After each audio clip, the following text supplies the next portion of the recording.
Olá, boa tarde. Começa agora o programa Trabalhador em Foco. Esse que é um programa, uma realização do Movimento Sindical de Petrópolis, através da união de 14 sindicatos que fazem com que eu consiga levar para você informações precisas e relevantes sobre o dia a dia do trabalhador. Mas se a gente está falando de trabalhador, a gente também está falando de família. E se a gente está falando de família, a gente está falando também de criança. E se a gente está falando de criança, a gente também está falando de crianças que muitas das vezes não têm onde ficar no contraturno escolar. É por isso que hoje a gente vai conversar com o João Borges, que é do Sal para a Terra, uma instituição que hoje atende mais de 100 crianças no contraturno escolar. Uma responsabilidade do governo que ele não cumpre, mas que esse povo aqui faz acontecer. Fica com a gente que a gente volta rapidinho.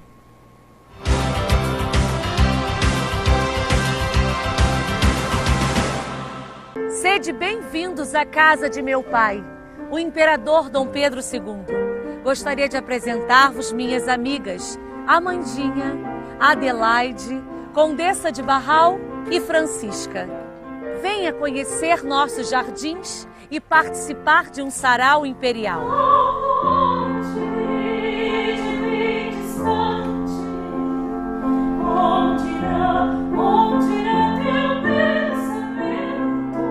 Tendências, ousadia, cores e formas, beleza, arte, simpatia, vida. Assim é a mulher. Assim é a Ilma Cabeleireiros. Pensando sempre em você, no seu bem-estar, com produtos e equipamentos de qualidade comprovada. Profissionais capacitados para atender às suas vontades. Faça como a Ilma. Pense em você e dê um up no visual. Porque beleza faz bem. Ilma Cabeleireiros. Se a nossa aposentadoria já estava em risco no governo Dilma, Temer assume o cargo com a promessa de acelerar a retirada de direitos e aprovar uma contrarreforma da Previdência até o final do ano. Através de reportagens e propagandas, tentam convencer a nós, trabalhadores, de que a Previdência dá prejuízo e que, por isso, a reforma seria um mal necessário. Isso tudo não passa de mentira. Mais da metade desse suposto rombo é causado pelo próprio governo, com renúncias de contribuições previdenciárias que deixaram de ser cobradas de empresas. Além disso, para chegar nesse rombo, o governo finge que todos os benefícios da Previdência deveriam ser pagos com as contribuições dos trabalhadores e das empresas. Na verdade, a Previdência faz parte do sistema de seguridade, junto com a saúde e a assistência social. Esse sistema tem um modelo de financiamento tripartite, previsto pela Constituição Federal.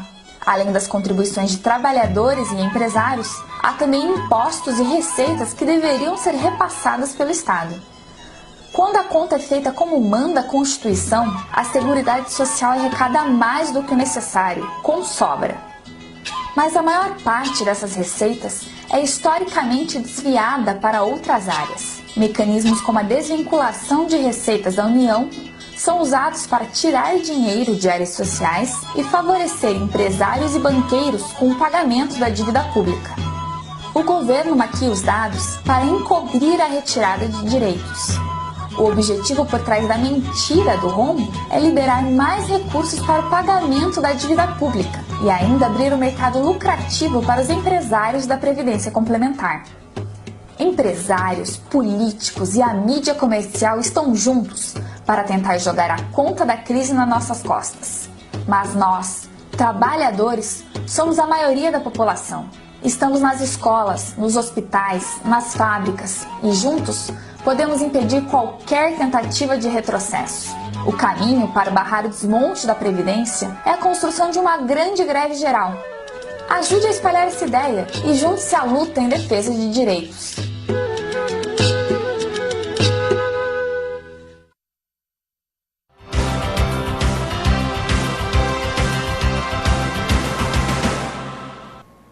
Estamos de volta com o programa Trabalhador em Foco e agora, de fato, a gente vai começar a conversar com o João. Seja bem-vindo, João. Prazer recebê-lo. Ok, obrigado. Eu que agradeço. Antes de qualquer coisa, eu queria que você começasse pelo básico. Assim, o que é o Sal para a Terra? Ok. Sal para a Terra é uma instituição sem fins lucrativos, é uma ONG que trabalha com crianças e adolescentes. Ali nós ficamos localizados no Retiro, né? Então a gente trabalha com crianças e adolescentes em torno ali, as comunidades em torno da nossa instituição. De uma forma geral, para quem não conhece os braços de Petrópolis, digamos assim, né?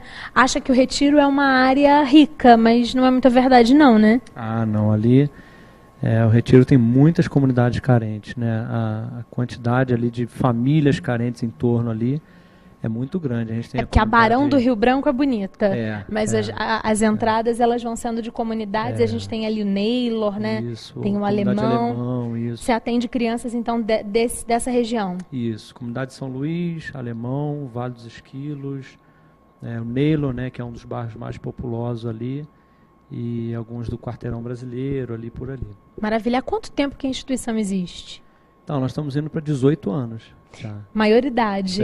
E nessa maioridade, o que você diria dos trabalhos e das conquistas adquiridas? Nesse tempo nós viemos conquistando, né, muitas coisas, né? Começou com de uma forma pequena, né, singela, com um curso só, e foi crescendo, e hoje o número de atendimentos aumentou muito, a estrutura da instituição, o trabalho, a maturidade do trabalho aumentou muito, né? Quando você fala de maturidade da instituição, qual é a linha de atuação? Ou seja, eu na abertura falei que vocês fazem o contraturno escolar. O que significa isso na prática? Como é que funciona o dia a dia da instituição? Então, a gente trabalha ali, como você falou, no contraturno, né? Então, as crianças da comunidade ali que estudam de tarde, elas vão para lá de manhã cedo, tomam café, têm as suas atividades, almoçam e vão para a escola. Né? E as que estudam de manhã, saem do colégio, vão para lá, almoçam também, fazem as atividades durante a tarde e tomam café da tarde e depois voltam para casa. Né? Algumas pessoas até perguntam se nós somos se as crianças dormem lá e tal. Não, a gente trabalha só com atendimento, né, nesse período em que elas estão fora da escola, e depois elas voltam porque elas têm família. Né? Então elas voltam para a sua família. Certo, você não é um lar, você é um projeto mesmo, um programa social. Quando você falou em elas chegam e tomam café, almoçam, aí o outro grupo almoça e os outros lancham. A gente está falando aí de pelo menos 100 almoços por dia, não é isso? E de 100 cafés. Isso, da manhã ou da tarde, a gente está falando de 100 refeições dessa, né, que compõe o café da manhã ou o café da tarde. Isso. Como é que é feita essa preparação dessa comida? Como é que é a sua equipe?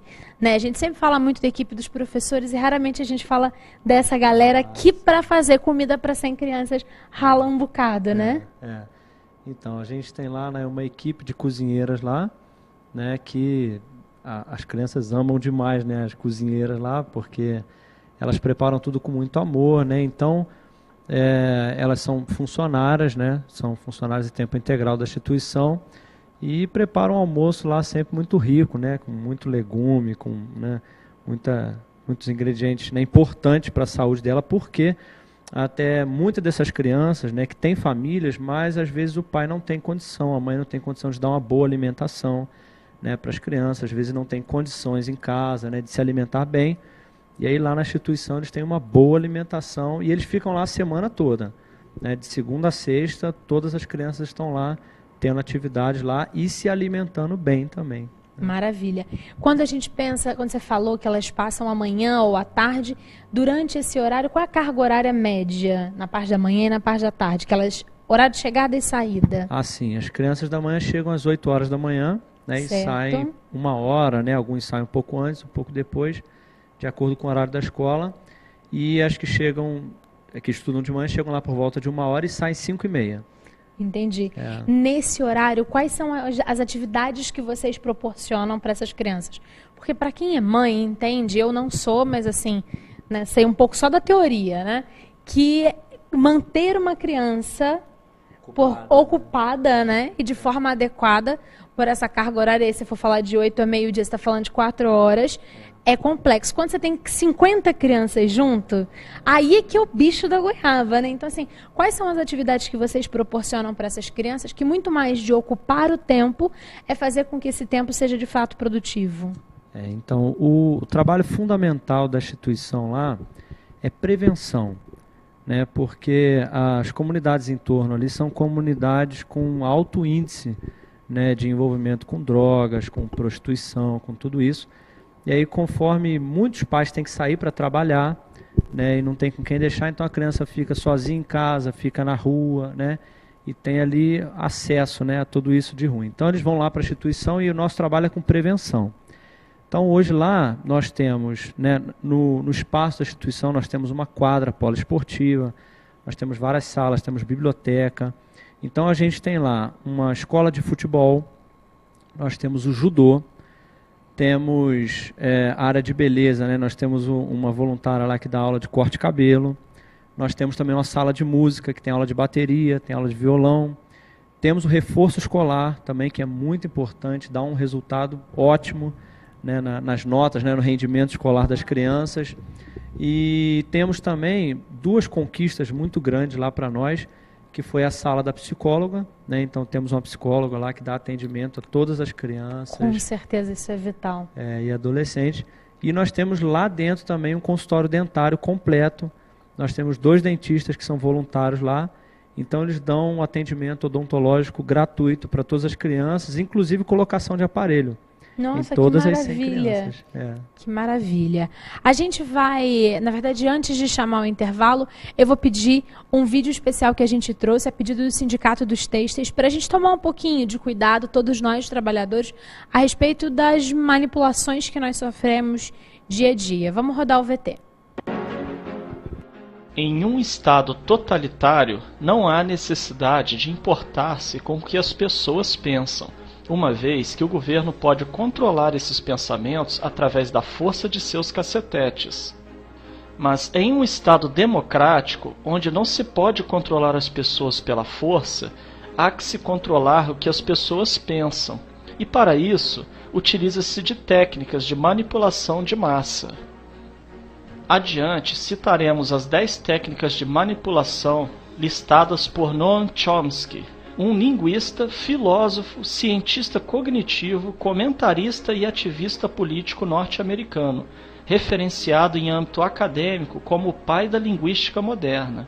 Também é uma das mais renomadas figuras no campo da filosofia analítica. Número 1. A estratégia da distração. O elemento primordial do controle social é a estratégia da distração, que consiste em desviar a atenção do público dos problemas importantes e das mudanças decididas pelas elites políticas e econômicas, mediante a técnica do dilúvio ou inundação de contínuas distrações e de informações insignificantes. A estratégia da distração é igualmente indispensável para impedir ao público de interessar-se pelos conhecimentos essenciais na área de ciência, da economia, da psicologia, da neurobiologia e da cibernética. Consiste em manter a atenção do público distraída, longe dos verdadeiros problemas sociais, cativada por temas sem importância real. Manter o público muito ocupado, sem nenhum tempo para pensar nas coisas que realmente têm importância. Estratégia de número 2. Criar problemas, depois oferecer soluções. Este método também é chamado de problema-reação-solução. Cria-se um problema, uma situação prevista para causar certa reação no público, a fim de que este seja o mandante das medidas que se deseja fazer aceitar. Por exemplo, deixar que se desenvolva ou se intensifique a violência urbana, ou organizar atentados sangrentos, a fim de que o público seja o mandante de leis de segurança e políticas em prejuízo da liberdade. Ou também, criar uma crise econômica para fazer aceitar como um mal necessário o retrocesso dos direitos sociais e o desmantelamento dos serviços públicos. Número 3. A estratégia da gradação. Para fazer com que se aceite uma medida inaceitável, basta aplicá-la gradativamente, a conta-gotas, por anos consecutivos. É dessa maneira que condições socioeconômicas radicalmente novas, como o neoliberalismo, foram impostas durante as décadas de 80 e 90.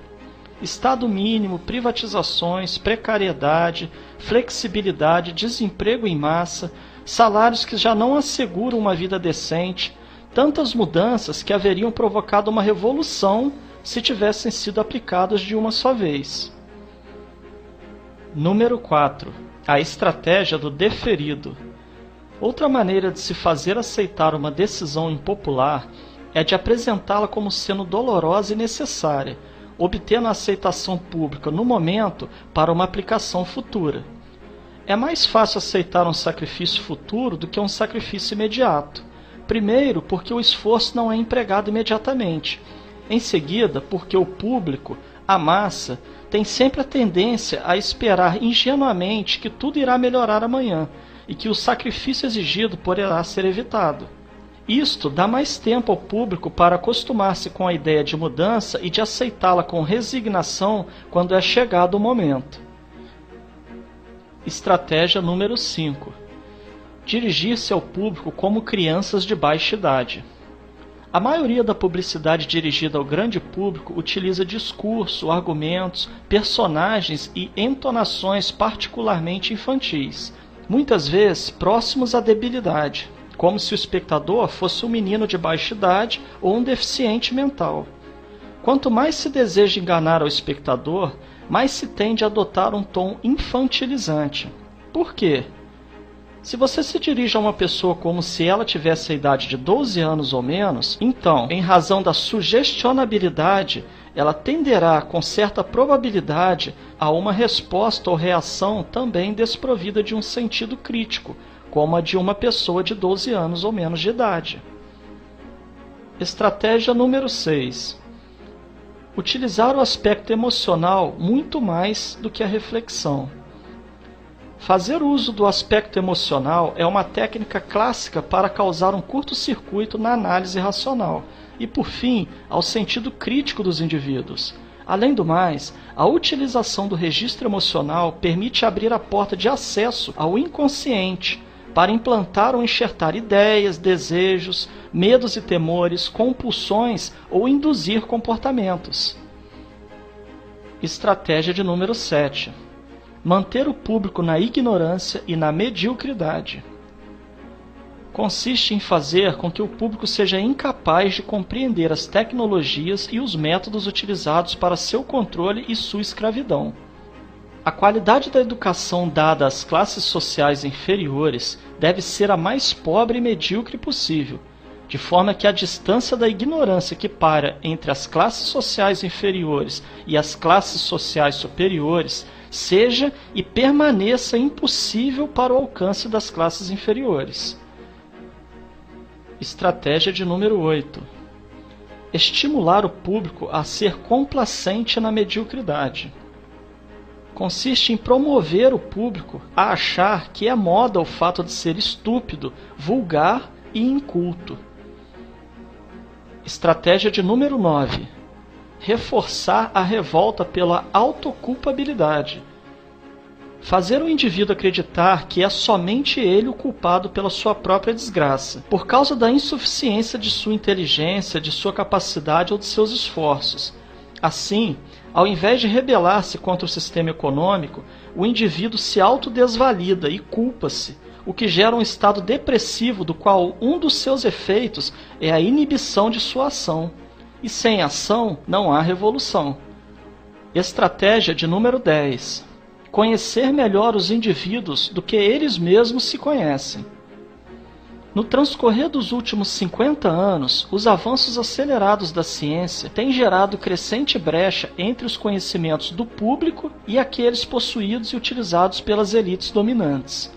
Graças à biologia, à neurobiologia e à psicologia aplicada, o sistema tem desfrutado de um conhecimento avançado do ser humano, tanto de forma física como psicologicamente. O sistema tem conseguido conhecer melhor o indivíduo comum do que ele mesmo conhece a si próprio.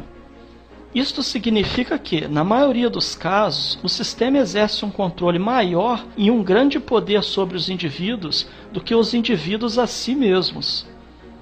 Observando essas 10 estratégias citadas por Noam Chomsky, certamente poderemos fazer relações com o que vivemos atualmente, principalmente no campo político. Portanto, é dever de cada um analisar cada fato e notícia a partir de seu próprio ponto de vista, reunindo a maior quantidade de informações possível. Somente assim conseguiremos anular os efeitos manipuladores que estão embutidos nas propagandas, notícias e acontecimentos. E aí você viu o quanto é importante a gente estar atento sobre o processo de manipulação. Afinal de contas, as nossas opiniões, elas são nossas ou elas foram cuidadosamente embutidas na nossa cabeça. A gente vai fazer um breve intervalo e volta dando continuidade ao nosso bate-papo com o João do Sal para a Terra. Fica com a gente.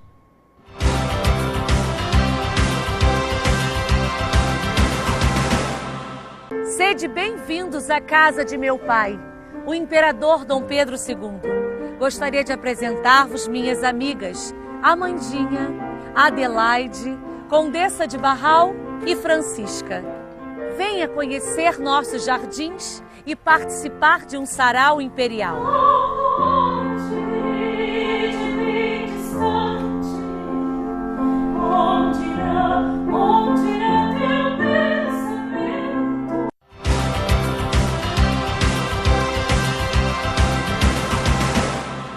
E a gente está aqui de bate-papo com o João, voltamos e vamos continuar, porque o programa está quase chegando ao fim.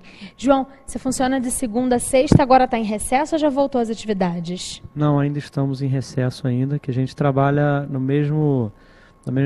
junto com o colégio, né? A gente trabalha então junto com o colégio, estamos em recesso ainda e estamos aproveitando o recesso para reformar.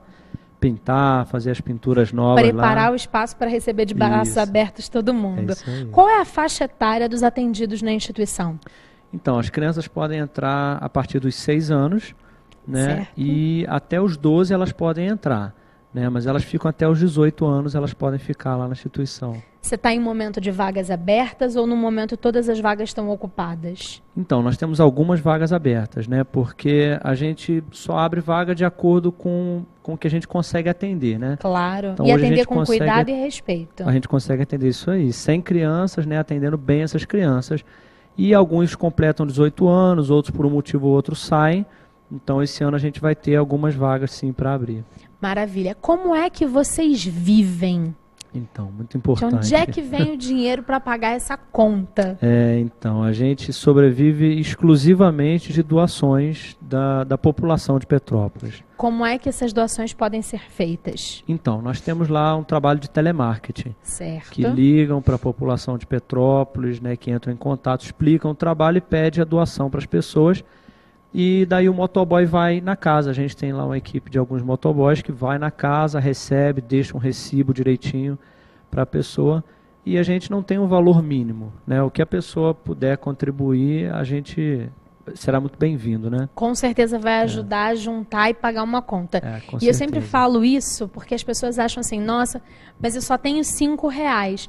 Só que faltando R$5 a gente não paga a conta de luz, não é isso? Com certeza, é isso aí mesmo. Então todo o possível é muito bem-vindo. Isso, tudo é muito bem-vindo. Não só doações em dinheiro. Isso, a gente aceita, né, doações em dinheiro, mas a gente tem um trabalho também de bazar. A gente tem um bazar lá que nos ajuda muito. A gente faz alguns almoços de vez em quando, que também nos ajuda muito. Então, algumas pessoas, né, tem um móvel em casa que não está usando, né, tem algum objeto que não está usando, roupas principalmente nos ajudam no bazar. Então, é só ligar para a gente vai lá com o carro, pega as doações, né, o que a pessoa quiser doar.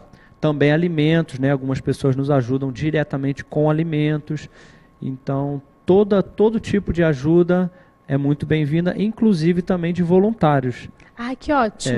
Né, a gente precisa muito de pessoas que nos ajudem, porque a gente tem alguns funcionários que nós precisamos contratar, né, para estar ali, aqueles que são essenciais para o serviço, né, funcionar, isso. Mas a maior parte do trabalho é feito por voluntários. Inclusive, né, a gente tem o nosso professor da escolinha de futebol, ele tem 82 anos. Que e delícia. Ele dá aula lá, né, para as nossas crianças lá de futebol. Então, qualquer pessoa que tiver algum talento, né, que quiser ensinar algo para as crianças, que queira dividir e multiplicar. Isso, é muito bem-vindo. Que maravilha. E com certeza você estava falando que a alimentação das crianças é uma alimentação adequada, então a gente pode pensar também que os que queiram doar hortifrutis, muito bem-vindo. Eu estou falando isso porque a PPO, agora há pouco tempo, ganhou manga no pé. A árvore estava cheia, a gente mandou alguém lá que subiu no pé e levou as mangas para a PVO. Então, na verdade, se tiver manga no pé, vocês também estão aceitando. Com certeza. Maravilha. Certeza. João, o programa está acabando. Queria agradecer a sua presença. Eu que agradeço. Espero que você consiga novos doadores a partir desse espaço que a gente compartilhou aqui com você. Foi um prazer conhecê-lo. Que bom. O prazer foi meu. Quero agradecer a oportunidade, né, de estar aqui divulgando esse trabalho de Sal para a Terra. Obrigada a você também que ficou com a gente nessa semana. A gente volta na semana que vem com uma nova temática, sempre pensando na importância de todos estarmos juntos nessa sociedade que é nossa. Obrigada, um beijo grande e até semana que vem.